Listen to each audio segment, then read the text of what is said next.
Dorado Espejismo, de Roami Proaño Vargas, ilustraciones Mercedes Laguía Núñez. Buenas noches, señoras y señores. Hoy tenemos en nuestro programa a un prolífico escritor ganador de varios premios.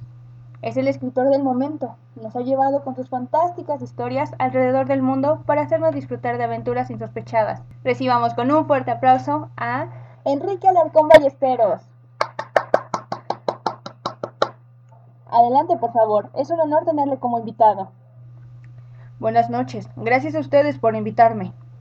Estamos aquí para hablar de su última novela, Dorado Espejismo, en la que cuenta una historia basada en una experiencia propia, cuando usted tenía 16 años. ¿Cómo empezó esta aventura tan personal? Todo empezó hace unos años, efectivamente. Ahora tengo 44, y permíteme que te tutee. Me resulta más familiar y cercano. Al final y al cabo, os voy a hablar de mí. Como ya sabéis, mi abuelo y mi padre fueron arqueólogos. Bueno, mi padre lo es porque aún vive. Los dos entregaron en cuerpo y alma su trabajo, porque era su pasión. La mayor parte del tiempo lo dedicaban a la investigación, pero como buenos arqueólogos que eran, al trabajo de campo también. Se enfundaban el traje de explorador e iban allí donde había algo que desenterrar, descubrir, estudiar o simplemente mirar y admirar. Mi abuelo murió con 62 años en el accidente de avioneta que precisamente le llevaba de la ciudad de Lima en el Perú a la ciudad de Cusco para iniciar la expedición con la que había soñado toda su vida, encontrar el Dorado, la ciudad de oro del Imperio Inca, el más grande y antiguo en Sudamérica. Antes de la llegada de los españoles, su poderío y riqueza eran enormes, veneraban al sol, a sus emperadores los llamaban los hijos del sol por su linaje. Mi padre no pudo acompañarlo en esa ocasión porque mi hermana estaba a punto de nacer y mi abuelo no podía retrasar la expedición. Lamentablemente se fue para siempre, pero su espíritu investigador y aventurero ha permanecido siempre. Prueba de ello es este libro. Fue muy duro para nosotros asumir su pérdida. ¿Fue cuando tu padre estuvo a punto de abandonar su pasión por la arqueología? Sí, estuvo a punto, pero fue ese espíritu el que le empujó a continuar con las investigaciones sobre el Dorado, hasta el extremo de querer realizar él la expedición. ¿Y tu madre? ¿Qué decía todo esto? Mi madre siempre que pudo acompañó a mi padre a donde él fuera. Con mi hermana pequeña no podía y no quería que se fuese solo. Mi padre tuvo que desistir de la idea, pero por poco tiempo. En un par de años, la expedición estaba lista para partir. Quería que además yo fuera con él. Yo había seguido todos sus pasos y estaba enterado de la expedición. El Dorado, los incas, casi tanto como él. Y mi madre no pudo oponerse. Así es como llegas al día 18 de marzo de 1982, con tu mochila al hombro dispuesto a vivir la aventura de tu vida.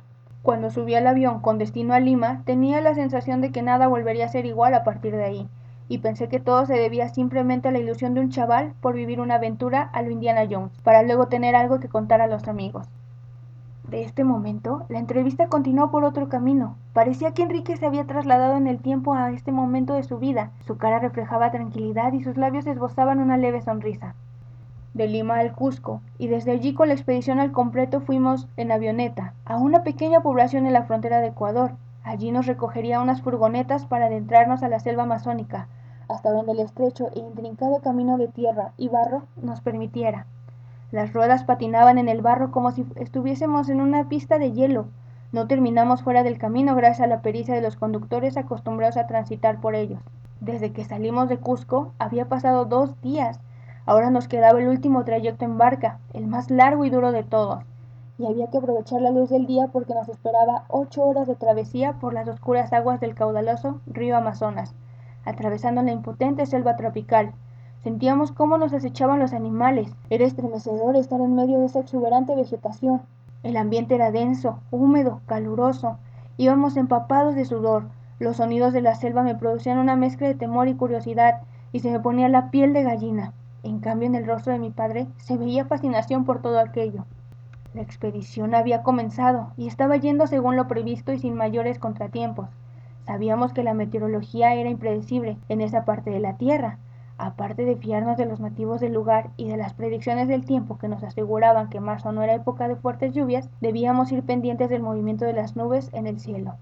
Como la naturaleza es caprichosa, sin darnos tiempo a reaccionar literalmente, el cielo se nos vino encima. De repente nos vimos envueltos por un manto de niebla espeso y gris que no nos permitía vernos entre nosotros, ni ver lo que teníamos alrededor, y en un abrir y cerrar de ojos nos estaba cayendo un telón aplastante de agua. Parecía que el cielo se hubiera abierto dejando caer el agua de un mar sin control. Lo último que recuerdo es que milagrosamente pude abrazarme a mi padre, que me decía que me quería y que le perdonara por haberme llevado hasta allí. Habíamos perdido por completo el control de la barca y nos dimos un fuerte golpe contra algo. Yo solo procuré no soltar a mi padre y todo oscureció.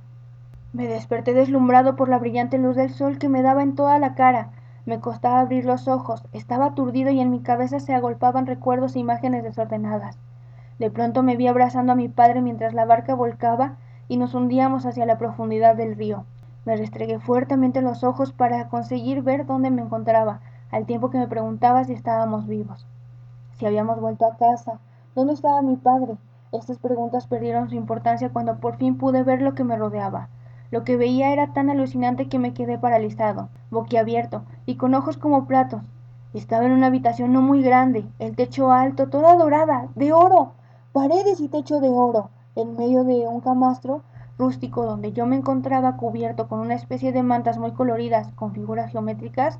Se parecía a una que mi abuelo trajo de uno de sus viajes a Sudamérica. La luz del sol entraba por una ventana que al reflejarse en las doradas paredes deslumbraba hasta dejarte ciego.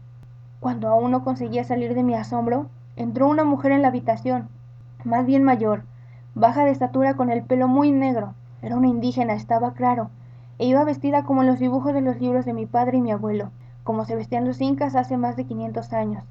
Nada más verme, salió corriendo y volvió con un hombre también indígena que hablaba español y con una sonrisa me dijo: «Te has despertado. Eso es bueno. ¿Estás bien?» Con mi cara petrificada le respondí que sí, pero que necesitaba saber dónde estaba mi padre y si estaba bien. Él frunció el ceño diciendo: «Tú aquí estás solo. Ponte esa ropa», la que llevaba la mujer. «Eres nuestro invitado de honor en la fiesta del sol que celebramos hoy». «¿Dónde estoy?», le pregunté. «¿Y es que aún no lo sabes?», dijo. «Mira por la ventana».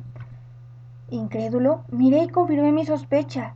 Era el Machu Picchu, donde se encuentra el templo del sol de los incas, y pensé que eso no podía estar pasando, que era ciencia ficción. «Todo lo que ves es real. Sabes todo sobre nosotros, solo te falta conocernos. Por eso estás aquí. Vístete y espérame». Apenas se fue, miré otra vez por la ventana. Todo era real, y la gente no parecía que fueran actores. Nervioso como estaba, me apresuré a vestirme con aquella ropa, una túnica blanca hasta la rodilla, con el sol bordado alrededor del cuello con hilo de oro, una faja con figura de animales de colores para la cintura y alpargatas para los pies. Calcuchimac era el nombre de aquel indígena, y fue mi anfitrión mientras estuve con ellos. Pude ver y admirar todo lo que en los libros había leído. Era el año 1510, principios del siglo XVI. Huayna Capac era su emperador y sería el último, y el resto de la historia ya la conocéis. Desde el sitio más privilegiado con la nobleza inca, cerca del emperador, pude participar de la fiesta del sol, el Ilraimi, ver las ofrendas de alimentos, los sacrificios de animales, los bailes, la música y las vírgenes del sol, jóvenes de especial belleza, de estirpe noble elegidas y educadas desde pequeñas para convertirse en las futuras esposas de los nobles. Están al servicio del dios del sol y forman parte de la corte del emperador durante ese tiempo. A pesar de saber que estas jóvenes no pueden tener contacto con ningún hombre, no pude evitar mirar a la más hermosa joven que jamás había visto. Una larga melena negra era el marco de una profunda mirada que hechizaba a quien la viera. Mientras estos pensamientos rondaban mi mente, ella dirigía sus pasos hacia mí, acompañada de una mujer, y con el permiso de Calcuchimac, me habló en su lengua, el quechua. Yo estaba paralizado una vez más, y mi corazón latía a 1000 por hora. Para mí se trataba de una diosa inca, y la tenía frente a mí. Se quitó el prendedor de su mantilla y me lo dio cerrando mi mano con el prendedor dentro. Me sonrió y se marchó. El prendedor era el símbolo de su imperio, el sol dorado. Calcuchimac me tradujo lo que ella me había dicho. «Me llamo Anahuarque, sé de dónde vives, y es un honor tenerte entre nosotros. Guarda para siempre esta ofrenda de mi pueblo.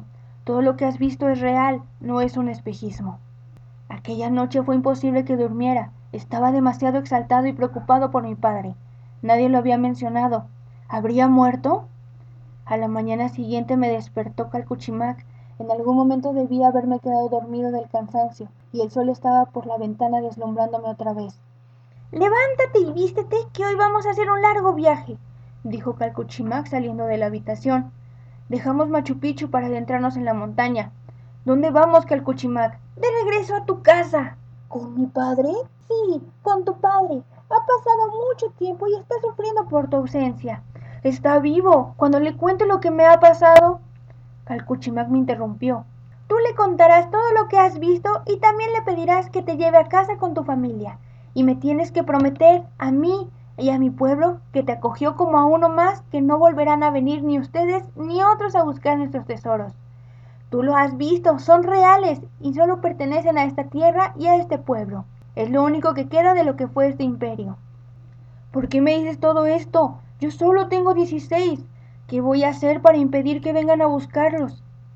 Lo sabrás. Escucha siempre a tu corazón, mi pequeño amigo. Algo extraño me ocurrió, como si me desmayara, y empecé a escuchar la voz de mi padre. ¡Está abriendo los ojos! ¡Está abriéndolos! ¡Enrique! ¡Hijo! ¡Has vuelto! ¡Has vuelto! Decía y lloraba mientras me abrazaba. Papá, no te imaginas de dónde he vuelto. Al ir a abrazarlo, me di cuenta de que tenía en la mano el prendedor que me había dado aquella diosa inca. Papá, fue real, estuve allí. Mira, le enseñé el prendedor. ¿De dónde has sacado esto? Me preguntó sorprendido. Si has estado inmóvil en coma desde hace un mes. No fue un sueño, papá. Yo estuve allí. ¿Allí? ¿Dónde? ¿De qué hablas? Del imperio inca, del Machu Picchu, sus templos. Me vestí con sus ropas. Una virgen del sol me dio este prendedor y vi al emperador Huayna Capac. Su enorme riqueza que es solo suya y nadie lo encontró jamás. Hijo mío, has estado a punto de morir. Estarías delirando. No lo sé. ¿No me crees? Ciertamente no, hijo, pero lo que importa es que estés bien para volver a casa con tu madre, que está angustiada por no poder estar aquí contigo. ¿Dónde estamos, papá? Seguimos en la selva amazónica. Después del accidente en la barca, te quedaste inconsciente. Estabas tan mal herido que no podíamos llevarte a ninguna parte. ¿Qué nos pasó? La corriente del río nos arrastró hasta la orilla, y de allí nos rescataron los únicos indígenas que viven en esta parte de la selva. Y a ti te ha curado y te ha cuidado el chamán de la tribu. Está ahí fuera esperando para verte. Habla nuestro idioma. Entra, Calcuchimac. No puede ser verdad, me dije. Sin poder evitar la sorpresa dije en alto. ¿Calcuchimac? Y Calcuchimac entró en la estancia. Gracias, Calcuchimac, le dijo mi padre estrechándole la mano.